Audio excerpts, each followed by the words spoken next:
Hello and welcome to Parental Hub and Creative Minds Foundation, where we explore the real stories, lessons, and everyday wins of parenting in today's world.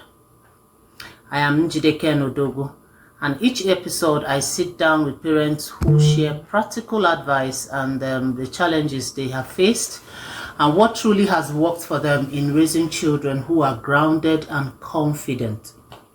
Today I am joined by none other than Emilia Anochironye, all the way from Canada. Ooh.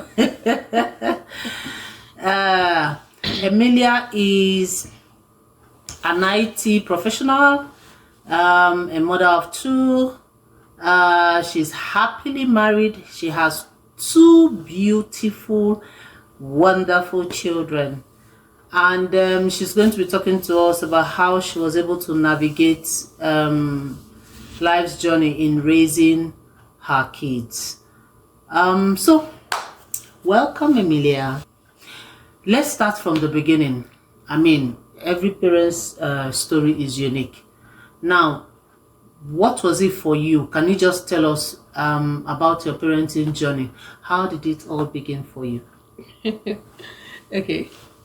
So, the first time I realized I was a parent was when I had my first child. After the delivery, I was holding the baby. I'm like, you mean I'm not responsible for this? I was scared. Seriously, I was scared. I'm like, wait did, it's so surprising because I've always been into career. I want to get to the top. At that point, there was just this shift in my mindset about life. I said I'm an IT professional, right? Mm-hmm. I started looking for job in a school. I can imagine. Yeah, I went to different schools. I want to work here, and then the drive was simply because I wanted to be there for my child. Mm-hmm. I just wanted to go to school, keep the child somewhere, and then come back home. So that was how my journey started. It started first with fear. I was really scared. I wasn't sure I could do it. Then I started appreciating my mom. I was like, okay. And then after a while, I started accepting the fact because I realized that being a mom is not something that is delegated to you and then you do it. We might do it and just frown and just get frustrated. It's something that you accept, and then you begin the journey knowing that the God that has given you this child is able to sustain you. So I got to that point at some point where I accepted, okay, I'm responsible for this child. And my husband was also very helpful, because it's a big shift for any woman to be a parent. But since then, there were two things that really made me afraid. Was one, would we be able to provide and raise this child well? Would we be able to bring them up in the fear of the Lord, especially with everything, out there? Yeah. First, accepting that, okay, now I'm a mother, I'm a parent. Then, doing all we could in our own capacity to provide, and then trusting God. So the first child came, the second child, and there's one thing I must say is there's this strength God gives to every woman. It's not, you don't ask for it, but the moment you become a mother, there's this extra strength He gives to you that makes the journey, the whole parental journey, quite interesting. What has kept me going is the fact that I know that we have limited time really with our kids, that we can really mold and form them. So making sure that you maximize that time is very, very, very important for me. So I keep that in my mind each time I see them grow, and in everything I do, to make sure that we make that formation so that when we leave them, someone said, I think the Bible said children are like arrows. Mm-hmm. Yeah. So if we inform them well and it's time to shoot them out to make the impact, then you wouldn't be worried. So my journey it's been a mixture of fear, strength, joy. Sometimes we cry, sometimes we laugh and celebrate, but altogether I'm grateful to God for that opportunity. Wow. It's all part of parenting. I mean, everybody's story is unique, but there's something similar too with everyone. I mean, that first time you just have a baby, you're wondering, oh, is this me? Ooh, can I be a good mom, to my baby? Can I even take care of this baby? Exactly. It's all part of fun, in quotes. It's the part they don't tell you. You can't explain it. My mom says it's something nobody can explain. I'm telling you, nobody explains it. No. It's indescribable. Yeah. You can only experience it.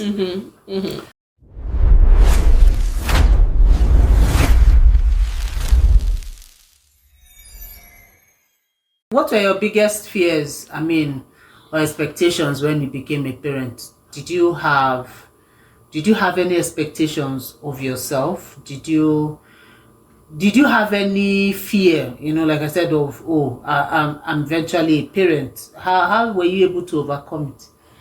Well, I know I started with fears. A lot of things crossed my mind, especially when you come from a family where as a child your parents got separated. So I really wanted to have my children grow up in a family that has stability, love, and the fear of God. And then what really helped me overcome the fear, because the more you think about something and what you imagine, it becomes your reality. So I had to change that fear from fear to, okay, this is what I see my child becoming, and then this is what I'm going to do. This is how this family is going to be. I kept picturing and envisioning it, and that really helped me, because there are times in marriages when things don't really go so sweet, right? But when you know where you have plans to go to, it really helps. So that took away fear. And then trusting God, I must say, trusting God one, and then having a community of brethren. When I mean brethren, those it could be for you, it could be your local community, but for me it's the church and the women in the church, because at the time when I had my children, it was as if that time so many other women were having children, so there were some other people facing the same thing we were facing, and being there and having that community also was very helpful. Learning from them, asking questions, having even people to ask questions. In that community we have doctors, we have professionals, so it's not like I'm looking at this professional woman, like the one beside me, you see that she has kids and she's still doing it. I'm like, okay, you can do this. That gave me that mentorship. So you don't have to go to a school. You can continue to do what you're doing and still raise a child. So that was very helpful for me. And then you see doctors as well. So things that I wasn't sure of, because sometimes children present with so many things. I'm like, what? At the point I was afraid, God, let these children not die on me. And that fear of death is also something that I know every parent should take off their mind. The God that has given us these children cannot just watch them go. So having the doctors even to talk to was helpful. We have a mixture of women in that community, and if you do not belong to one, I will really recommend find a community and join one. It helps in the parenting journey. But do not just join any community. Join the ones that build you up, the ones that will strengthen you and hold your hands. Because that was it for me. It was very helpful. I didn't have my mom to ask a lot of questions. Some people have that privilege that, okay, maybe when they have their kids, their parents are always there. I didn't have that, so I just had to fall back to God. I had to go back to community, and then I had to hold my husband, knowing that parenting journey is not a one-man business. So we all complement each other, myself, my husband. There are some things I know that this one I don't have that strength. I don't bother. I know my boundaries. I leave it to my husband, and he does it well. So that's something that really helped me overcome those fears. Community, trust in God, and that's it really. Oh wow. So emphasis on community, and then if you happen to have gone through maybe living with a parent, single parenting and all, there is hope.